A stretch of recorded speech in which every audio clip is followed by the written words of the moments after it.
Hello guys, welcome back to the मैं नई video. आज मैं आपको एबीजी रिपोर्ट पढ़ना सिखाऊंगा।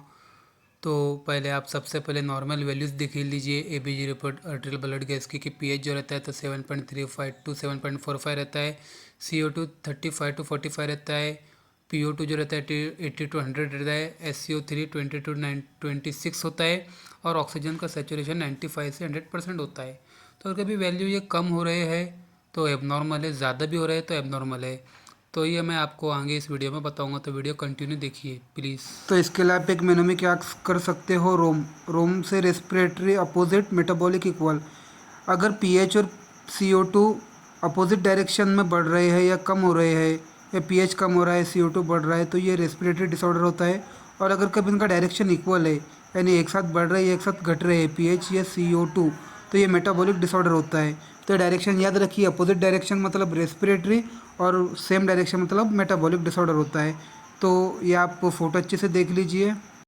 अगर पीएच कम हो रहा है, CO2 बढ़ रहा है, तो पीएच कम हो रहा है मतलब ये क्या हो रहा है, एसिडिक हो रहा है। और CO2 बढ़ रहा है तो उनका डायरेक्शन क्या है, अपोजिट है। अपोजिट डायरेक्शन है मतलब ये रेस्पिरेटरी डिसऑर्डर है। तो पीएच कम हो रहा है मतलब एसिडिक हो रहा है, तो ये रेस्पिरेटरी एसिडोसिस है।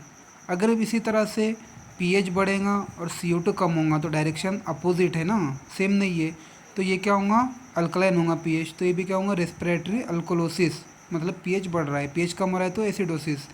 अब मेटाबॉलिक में क्या रहेगा कि पीएच और CO2 एक साथ एक तो बढ़ेंगे या तो कम होंगे।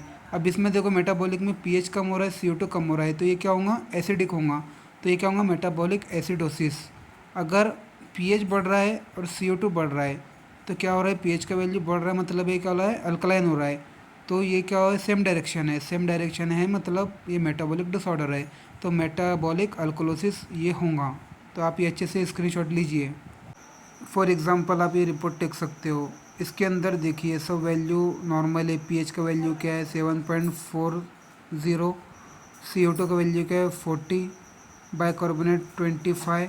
तो ये सब स्टैंडर्ड्स इक्वल। तो ये वैल्यू देखिए, तो ये नॉर्मल वैल्यू है, तो ये नॉर्मल रिपोर्ट है। इसमें पीएच देखना चाहिए सबसे पहले आपको, और CO2 देखना चाहिए, और उनका डायरेक्शन देखना चाहिए, सेम डायरेक्शन है कि अपोजिट डायरेक्शन है। तो आप इस वीडियो को लाइक करिए, शेयर करिए, सब्सक्राइब करिए। Please follow my YouTube channel.